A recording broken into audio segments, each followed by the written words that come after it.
Have you considered walking away from work early, but worried, what if the market crashes right when I retire? That exact fear kept Ben and Melissa paralyzed after losing $500,000 in the 2022 crash. Today, I'll show you the 4-step process that took them from paralysis to complete confidence. If you've ever thought, we have the money, but what if we retire at the worst possible time? That's exactly what we tested in step 4 of our process. And what we discovered completely changed their perspective. And it might change yours too. Now, the example I share today is adjusted to protect our clients' privacy, but is based on real patterns that you can apply regardless of your own numbers. So let me introduce you to Ben and Melissa. They're both 59 years old. Here's what they built over time. Ben's profit sharing plan is their single largest account, about $1.1 million. He also has a traditional 401k with $400,000. Melissa's traditional IRA holds $700,000. She also has a Roth IRA with $150,000, money that's already been taxed and will grow completely tax-free. Together, they have $650,000 in a joint taxable account.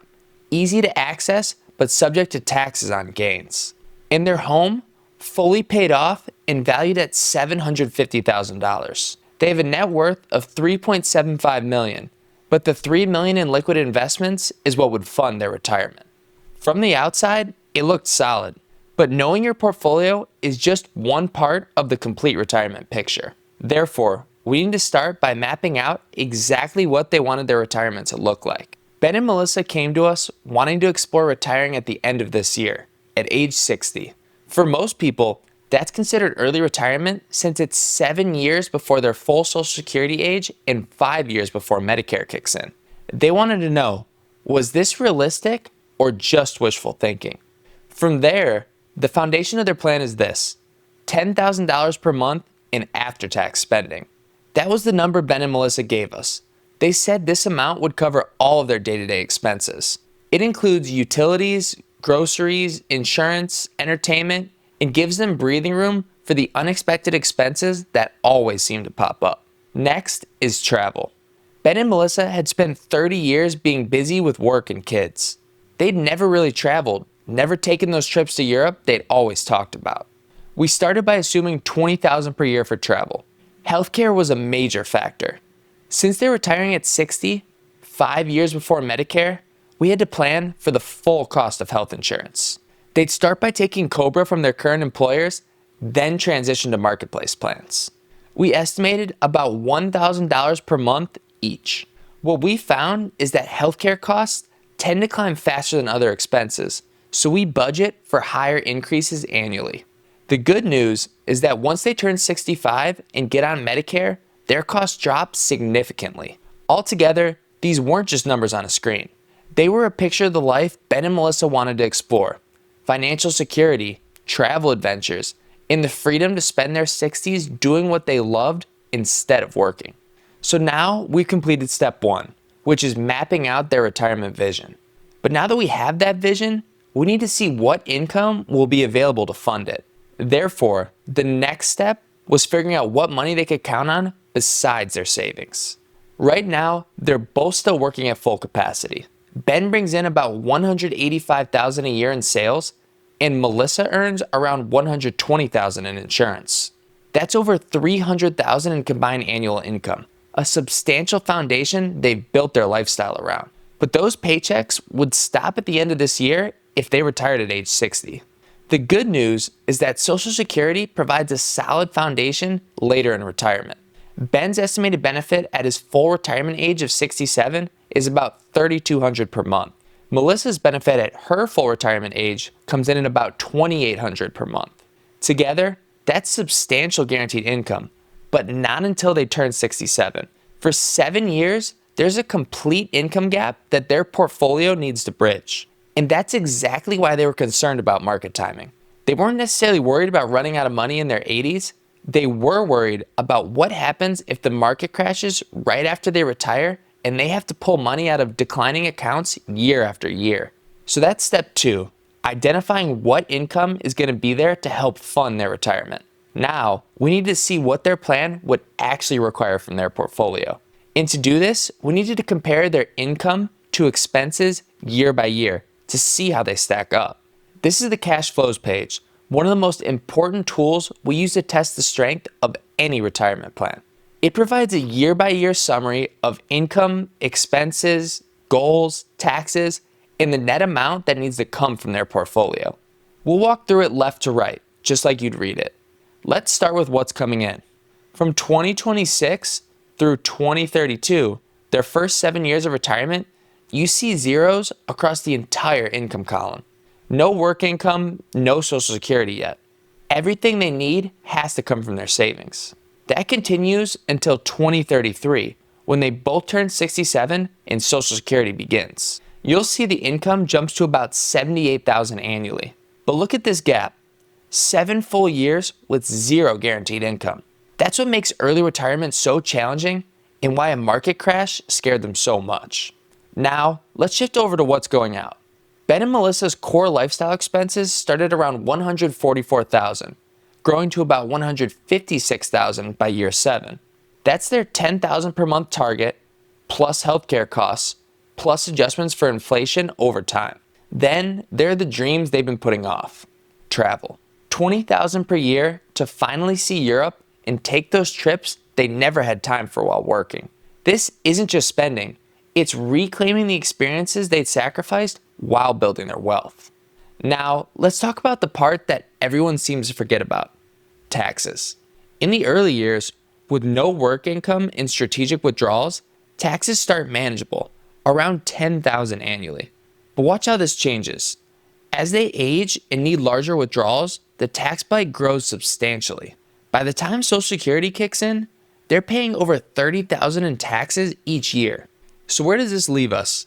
Each row ends with the most important number: net flows. This is the amount that Ben and Melissa need to pull from their investment portfolio each year. In year 1 of retirement, they need to withdraw about $174,000 from their portfolio. Think about that. In their very first year of retirement, when they're most vulnerable to market crashes, they need to pull out over $170,000. And that continues for 7 years. Year after year, they're taking out between $170,000 and nearly $200,000 annually. And if the market crashes during this period, they would be forced to sell investments at exactly the wrong time. But look what happens when Social Security kicks in 2033. Those withdrawals drop dramatically to around $124,000 per year. That's the power of having guaranteed income to reduce the pressure on their portfolio. So now we've done step 3, which is mapping out exactly what Ben and Melissa needed to pull from their portfolio each year. But knowing the number and knowing whether it's sustainable are two different things. Think of it this way: pulling $100,000 from a $5 million portfolio is very different than pulling $100,000 from a $500,000 portfolio. It's not just about the dollar amount, it's about how big of a bite you're taking out of what you have. Therefore, we needed to analyze whether these amounts were a number they could take out for decades. Let's see what that means in terms of withdrawal rates. Because this is where we start to get an idea if their early retirement plan is mathematically sustainable, or if they're taking too much too soon. This chart shows year by year how much they need to withdraw from their portfolio compared to what they have. It's like checking the pulse of their retirement plan. Let's start on the left, their first 7 years of early retirement. You can see they'll need to withdraw just under 6% from their portfolio each year during this critical period. Those are meaningful withdrawals, especially if markets don't cooperate. And this is exactly what Ben and Melissa were most worried about.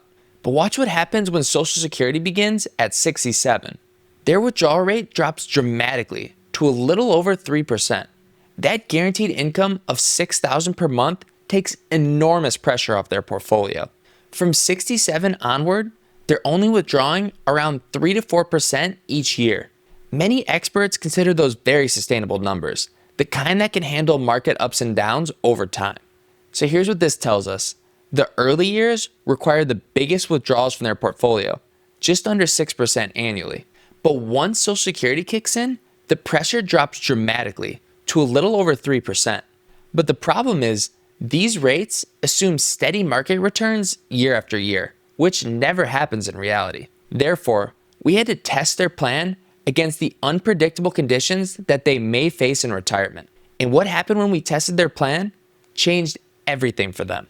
We ran Ben and Melissa's baseline plan, retiring at 60 with $10,000 per month in spending through 1,000 different market scenarios. Good markets, bad markets, crashes, recoveries, inflation spikes, everything. We wanted to see if their plan could survive no matter what the markets threw at them. And the result? A 100% probability of success.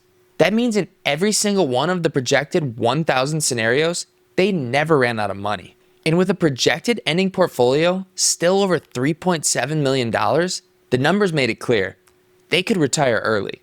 But Ben and Melissa weren't just asking about these numbers. They were asking about their specific fear. What happens if the market crashes 20% right when we retire, just like what we experienced before? Let's take a look at one of our favorite tools, the stress test page. We use this to test retirement plans against specific risks that keep people awake at night. You can see all the different scenarios we can simulate. Market drops, inflation spikes, longevity risks, healthcare costs. We simulated exactly what Ben and Melissa feared most, a 20% market crash in their very first year of retirement. This was 2022 happening all over again, but at the worst possible time. And the result? 99.4% probability of success. This was the breakthrough moment for Ben and Melissa. Their plan was actually well protected against a market drop at retirement. You could see the relief wash over them. After months of anxiety about market timing, they finally understood that their plan could handle their worst fear. But then something interesting happened. Instead of just feeling relieved and moving on, they started wondering, if our plan is this strong, what else might be possible? That's when Ben said something that changed the entire conversation. You know what? We've been saving for 30 years. If we can afford it, we want to really travel while we're young enough to enjoy it. One of the first things we often suggest for couples is to explore a bigger travel budget early in retirement when they can enjoy the trips the most. So we asked, what if we doubled your travel budget to $40,000 per year for the first 10 years of retirement? What kind of trips would this allow you to take? This was about finally prioritizing the experiences they've always dreamed about but never had time for. And when we added in that enhanced travel for their first decade of retirement, still 99% probability of success. They could afford to finally live that life they'd been dreaming about. The plan barely changed at all. And finally, we wanted to test their boundaries. We like to give couples an idea of how much room they might have in their plan and help them see how far they can go before the plan starts to break. So we asked them, what if you increase monthly spending from $10,000 to $12,000? Not because you need to, but because you want to know your limits. An extra $2,000 per month, $24,000 per year. Room for spontaneous trips, helping family, or just not worrying about every purchase. At $12,000 monthly, combined with the enhanced travel, the success rate dropped to 82%. Still, more than 4 out of 5 scenarios working, but getting close to the edge of comfort. This gave them valuable perspective. They could afford significantly more than their baseline plan, but there were still boundaries to respect. That's step 4 in our process, testing against real worst-case scenarios. And here's what the testing process revealed. Even with a market crash, Ben and Melissa could retire early and live well. The enhanced travel plan, 99% probability of success. They went from being paralyzed by their market losses to having complete confidence. Not because we eliminated risk, but because we showed them exactly how their plan handles it. Now, they're planning their first trip to Europe, doubling their travel budget to $40,000 per year, retiring at the end of this year. Even a 20% market drop would still give them 99.4% chance of success. What changed wasn't their portfolio. It was understanding of how that portfolio actually works under stress. Ben and Melissa didn't need to work longer or save more. They needed to see their situation clearly. And our 4-step process is what gave them that clarity. We mapped their retirement vision, identified their income sources, calculated their portfolio requirements, and stress tested their plan against worst-case scenarios. That final step, seeing their plan survive their biggest fear, changed everything. And if this helped change your perspective on market crashes in your retirement, subscribe for more videos just like this. Thanks for watching, and we'll see you in the next one.